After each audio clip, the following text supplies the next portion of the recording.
Oh, thank you for that. Thank you for that.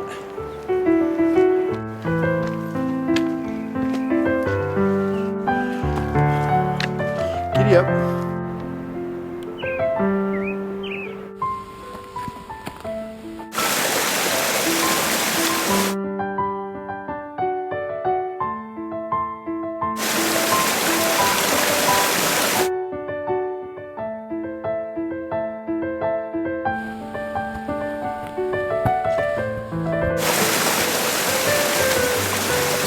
Allie the Mountain Dog.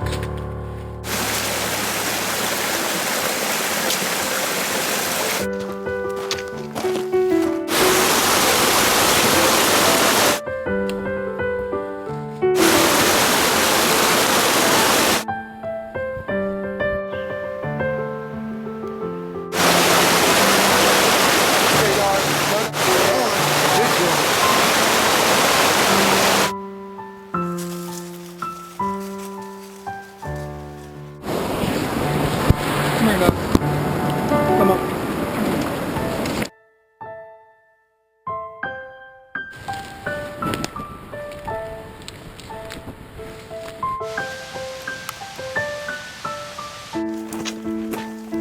There it goes.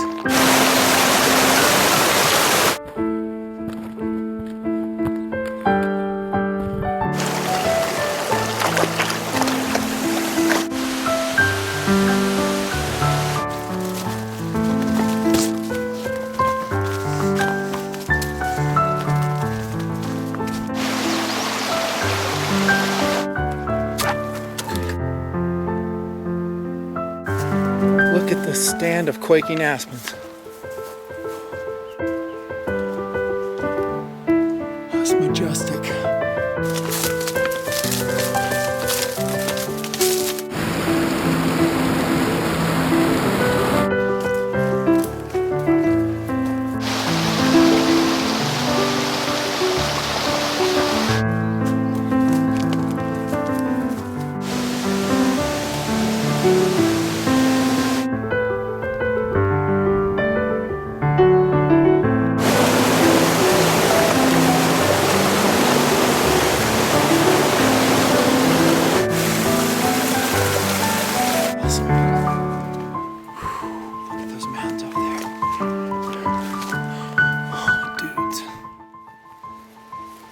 This way, dog.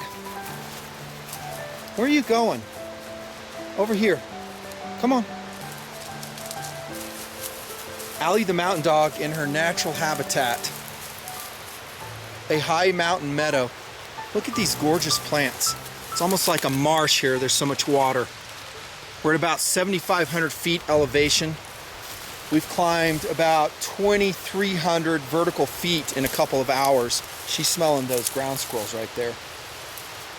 Come check this side out, dog. This is one of my favorite locations. I've been here many times over the years.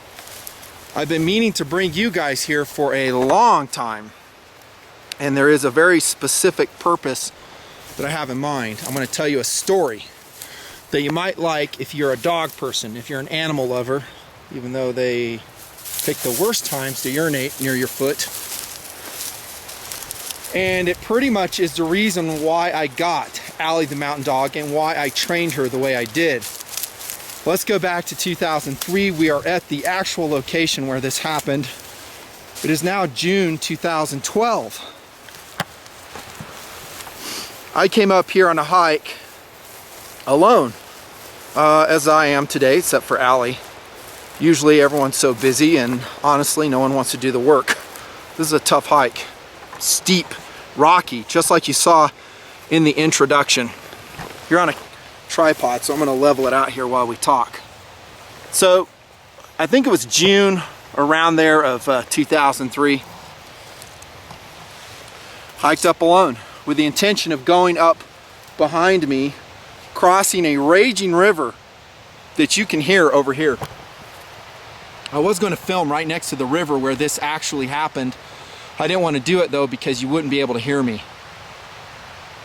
I guess I need to set the stage a little bit before I tell you all the specifics of the story. Here in the western United States and a lot of parts in the world where we have very high mountains ranging up to 11,000 plus feet, we get that snowpack that you see right there. When it gets warm in the spring and in the summer, it melts and it creates runoff.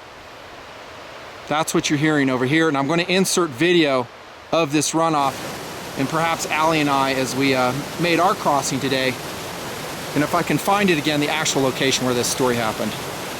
This runoff can be extremely dangerous. It can kill you. What is normally a tiny little mountain creek turns into basically a raging river. Now, I'm raised in the Mountain States. I go hiking here all the time, and in 2003 when I came up, I gotta clean that camera lens. I knew by looking at the topography map, topo map, that I was gonna be crossing a river. So I brought a rope with me and all the emergency equipment you have seen in the Nutnfancy project for a long time. And I was alone. I really wasn't worried too much about it. And if I'm alone, I'm still not that worried because I've crossed so many of these streams which become rivers, and I look for the safest point, and that's where I cross. Allie's totally eating grass right now. Check her out. This is about dogs, so you gotta see dog, right? Are you eating grass? She's running naked. I got her collar and her harness in my pack right now. I didn't put it on her. So this wasn't a surprise to me. I was expecting it. What I wasn't expecting is when I started out at the trailhead, sorry for all the adjustments as I'm talking, but that's just the way it goes. Single man crew out in the wilderness. What I wasn't expecting is that a dog would latch itself onto me at the trailhead. It was probably an 8-month-old female golden retriever, and she had tags on her. Her name was Abby. And I love dogs. But I was like, oh, okay, no dog, you go home.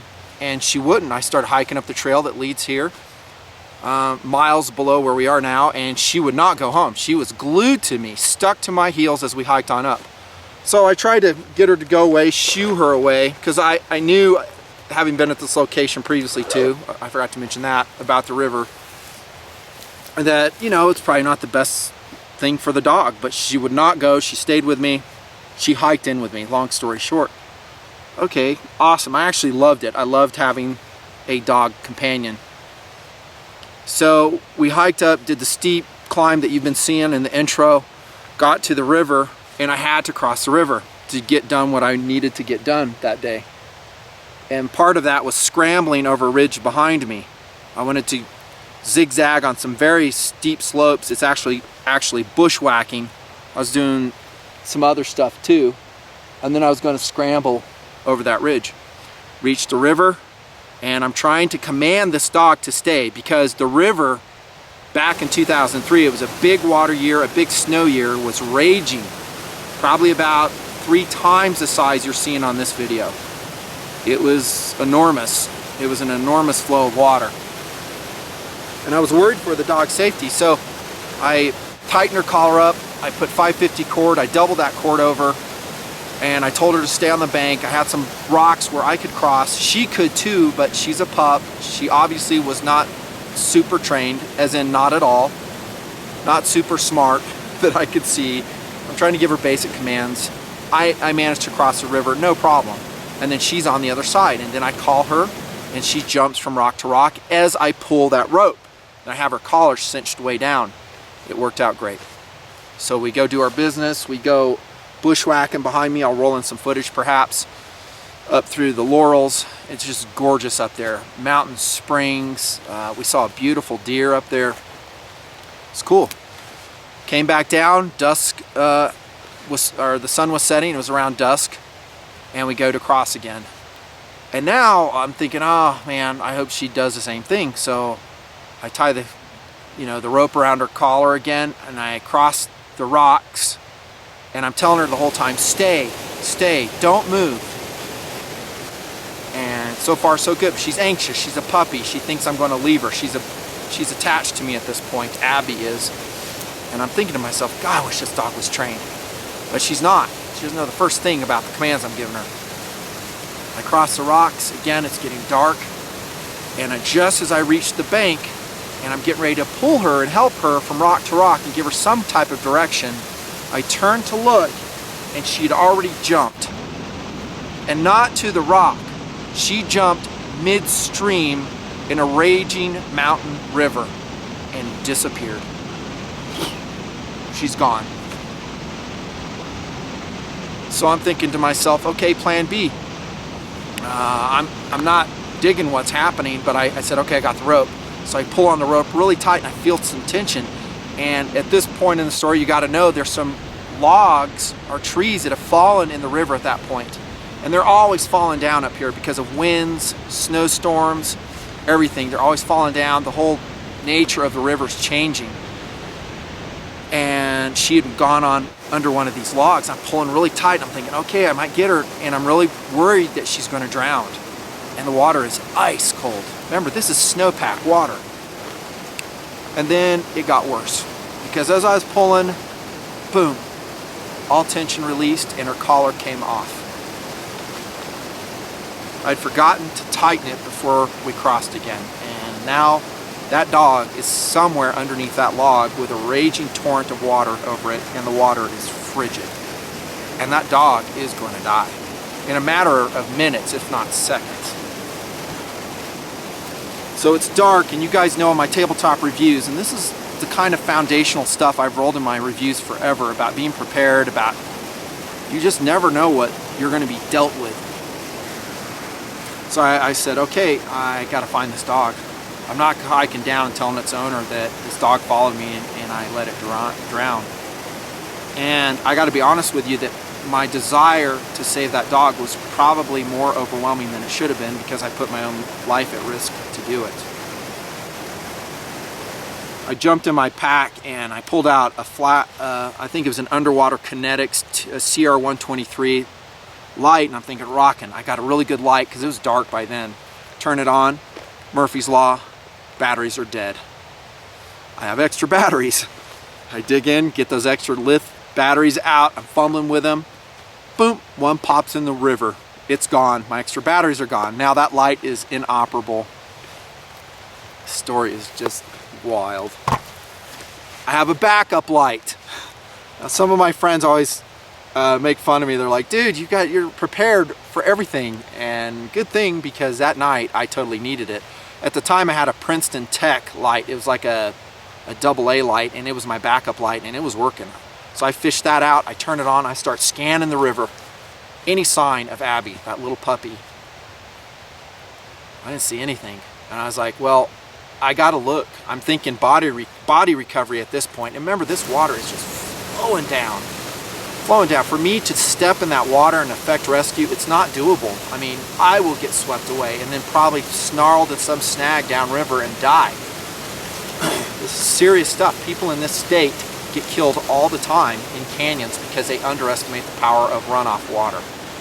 Google it. I'm in Utah, by the way, today. So I go walking down the bank, shining this light, which isn't super bright. I was really wishing I had an awesome light, which I've reviewed for you guys. Didn't, but I managed to make out two little beady red eyes in the water. I'm like, what? I'm about 80 feet from where she went in. I'm kind of just following the bank. There's about an 8-foot drop off on this bank.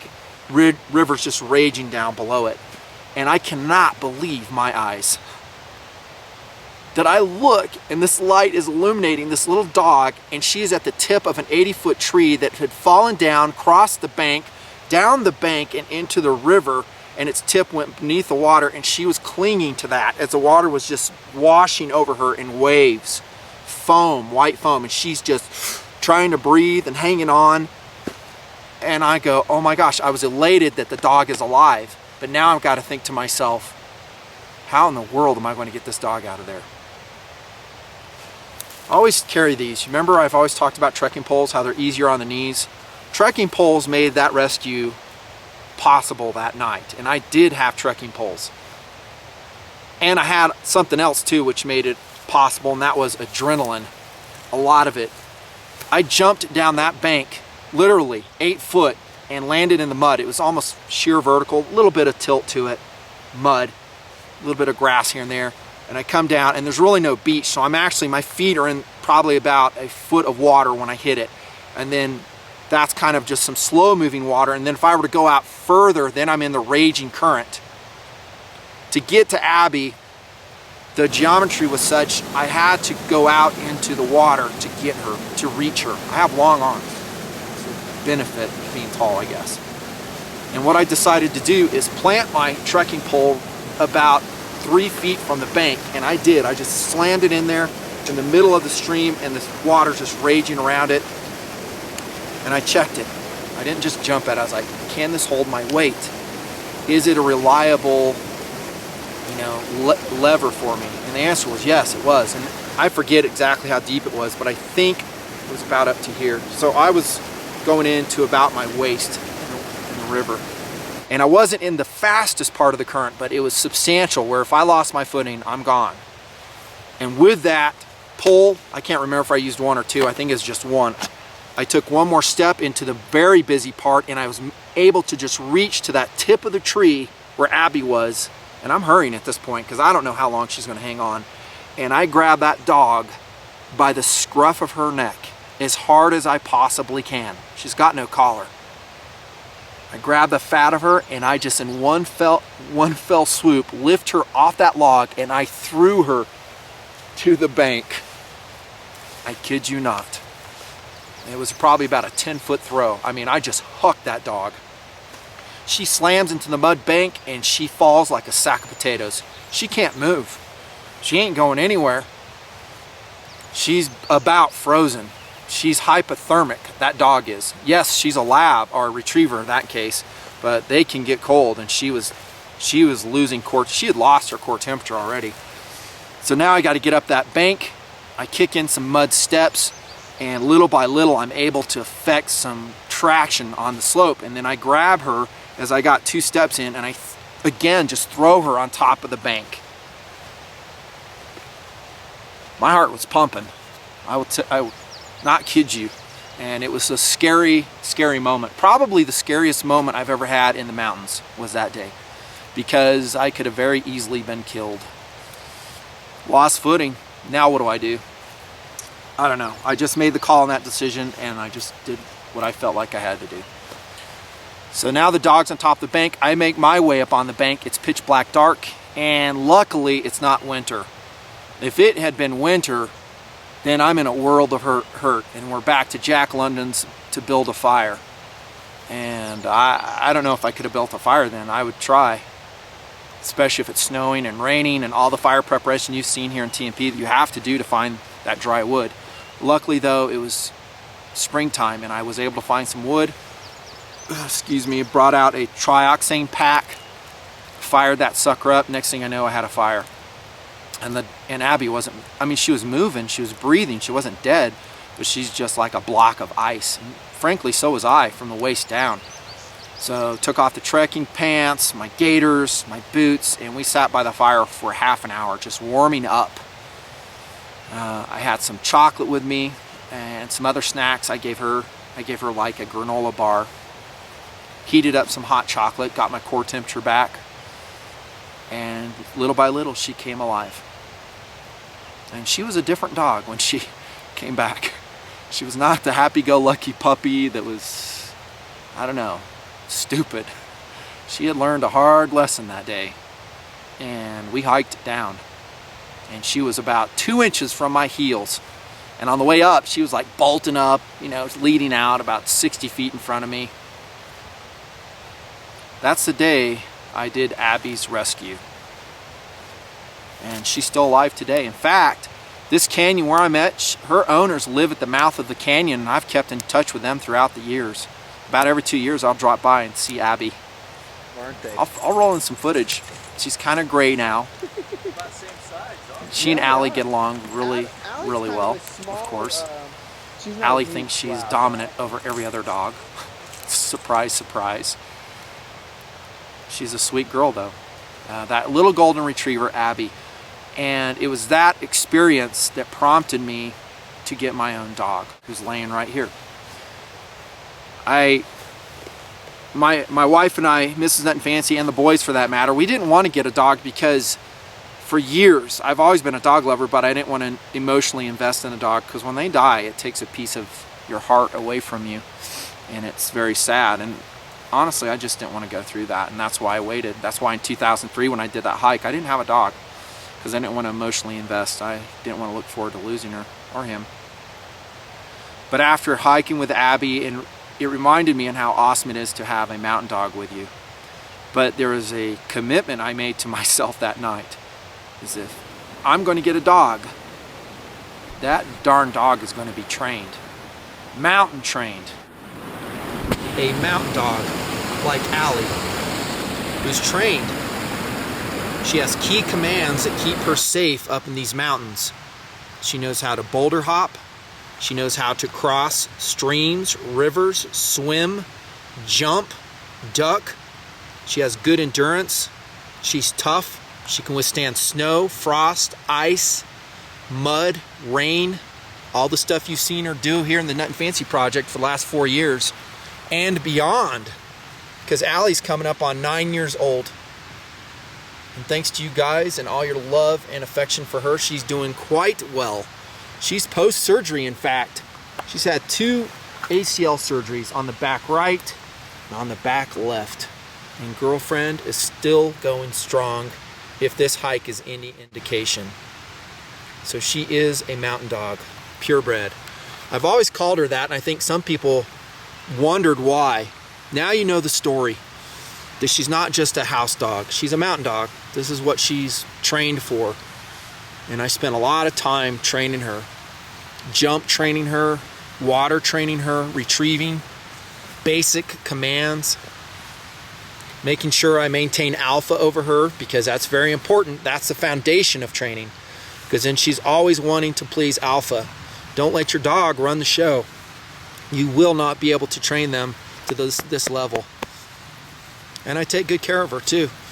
Make sure she doesn't get frigid cold. You'll see her with a jacket on, Gore-Tex, boots. She's intentionally not hiking with boots today because I need to toughen up her paws for more summer hikes. And she's tired because it was a long hike up. So yes, it was the experience with Abby that prompted me to get Allie the Mountain Dog. And she is a valuable part of our family now, and we love her a lot. We don't look forward to the day when she dies, of natural causes, of course. But until then, all you can do, and all I try to do, is this: to get out, to live life, to give your dog, and heck, your family members, your friends, the best possible lifestyle you can. And to me, that means getting out into areas like this. That's part of that formula for me. And apparently having her eat grass and chase chipmunks. She likes that too. Allie, you're free. You can go wherever you want right now. You want to go book it through here? Why don't we end the video where we started, over in those cool lilies? Come on, let's go this way. Come on, dog. So we still have that river to cross. It's not as bad as it was in 2003. We're still going to be careful. That's the story. Nutnfancy, Allie the Mountain Dog, in a place we just love, and that is the mountains. Come over here, dog. Come through those lilies. Oh, dude. See you guys. Thanks for watching the video. More mountain adventures in TMP when I get the time.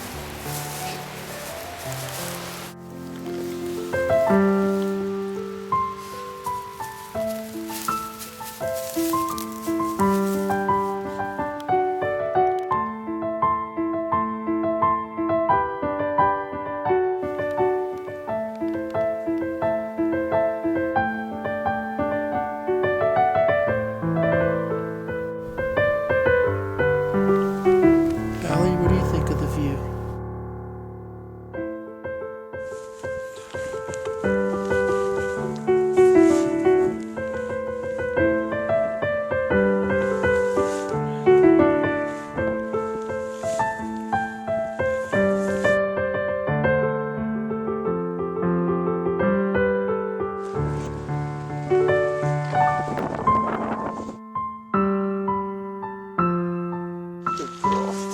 Mountain Dog. Yes, you are. You're such a good girl. Take this snow off you. Oh, such a good mountain dog. Yes, you are. Good girl. You got some icicle.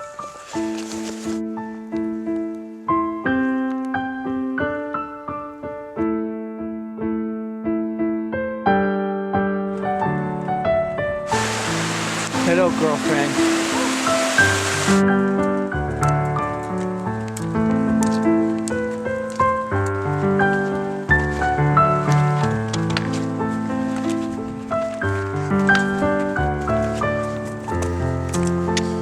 Good girl. Hurt Pawpaw and all, she's doing great.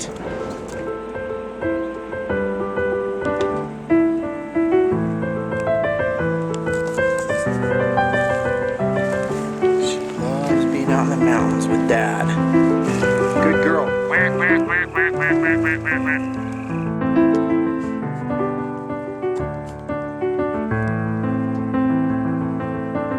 Go on, jump. Good girl, good girl, good girl. Go on, go on, good girl. Go on, go on, good girl, good girl.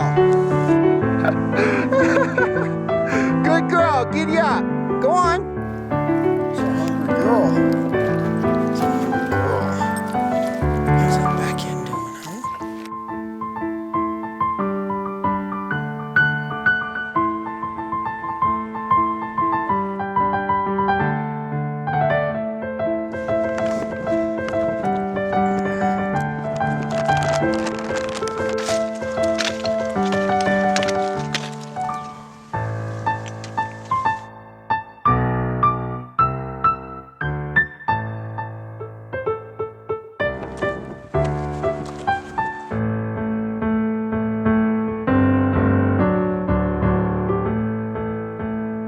Like the worst place you could have picked to lay down.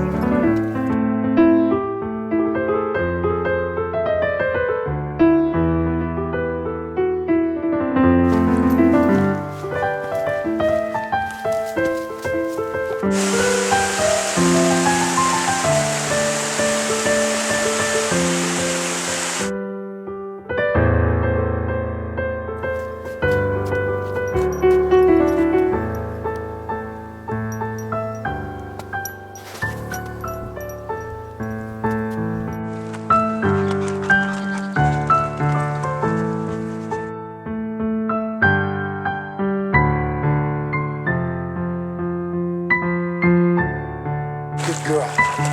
Good girl. Good girl. Oh, it's such a good dog.